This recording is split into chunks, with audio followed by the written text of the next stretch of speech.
Hello and welcome to Unit 1.1, video number 10 for Mr. McGee. He's on Earth. Oh my god, it's Batman! What are you doing here? I've just come to tell you that this video series follows the biology coloring book by Robert D. Griffin. And in this video, you'll be learning about lipids.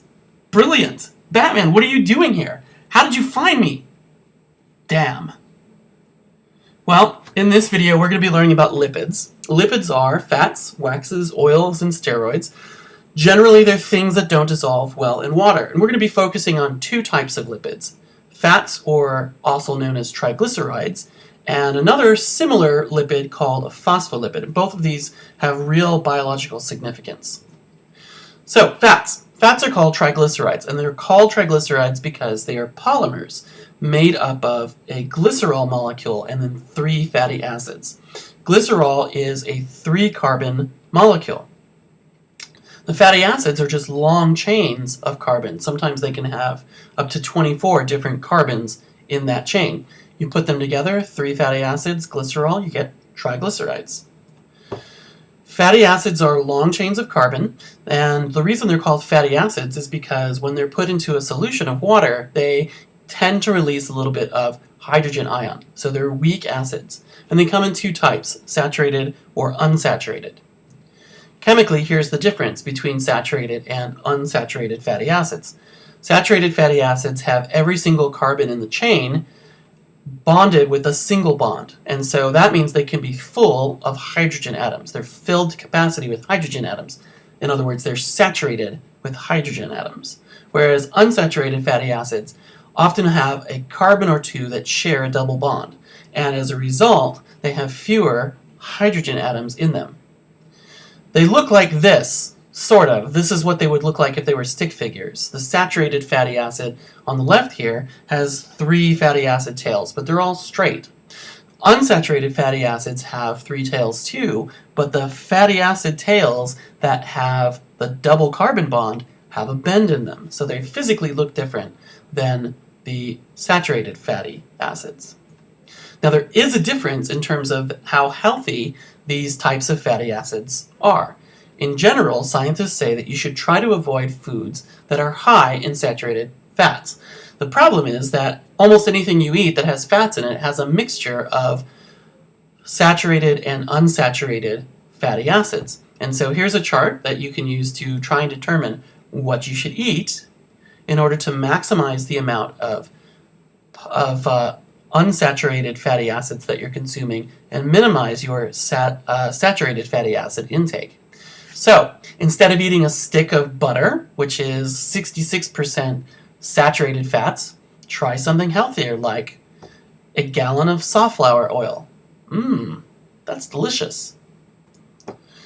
Phospholipids are those other types of fats that are really important biologically speaking. They're going to be similar to triglycerides, but instead of having 3 tails, they only have 2.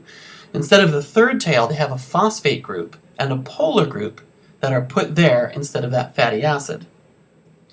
Here's what they look like if you could draw them as a stick figure, right? It's a phospholipid. Now, what's interesting about this is that the red dot, the head of the phospholipid, is what we call hydrophilic. Remember, it's got a polar end there. And if you remember, water molecules are polar, and they're attracted to other polar molecules. So the polar part of the hydrophilic head of the phospholipid means that it's attracted to water, whereas the hydrophobic part, the tail part, the fatty acid part, is afraid of water. Just to review, this part's attracted to water, this part is repulsed by water.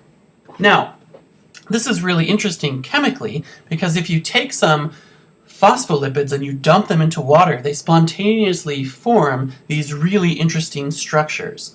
They tend to form layers, and sometimes they'll even form what are called liposomes, which are like little bubbles where there's water on the inside and water on the outside. I want you to notice one thing. Notice that where the water is, all the little hydrophilic heads of the phospholipids are pointing to where that water is, whereas all the little hydrophobic tails are surrounded by other hydrophobic tails. They're pointing away from where the water is.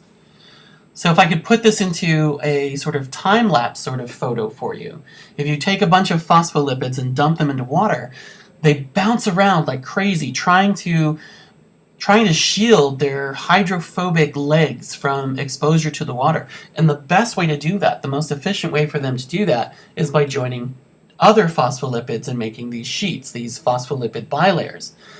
Eventually what happens is that sheet gets big enough that it starts to flex and bend and eventually forms a compartment. And that's what you see here. Now what's interesting about this is that your cells, in fact every cell membrane, is a phospholipid bilayer. And we think that the phospholipid bilayer in cell membranes probably originally formed spontaneously by phospholipids in the environment making little compartments, and inside those compartments all kinds of crazy biological chemistry could happen. And eventually that grew and evolved into our cell membranes as we know them today. That's the end of this video. Please be sure to complete the corresponding review questions and be prepared to show them your notes in class.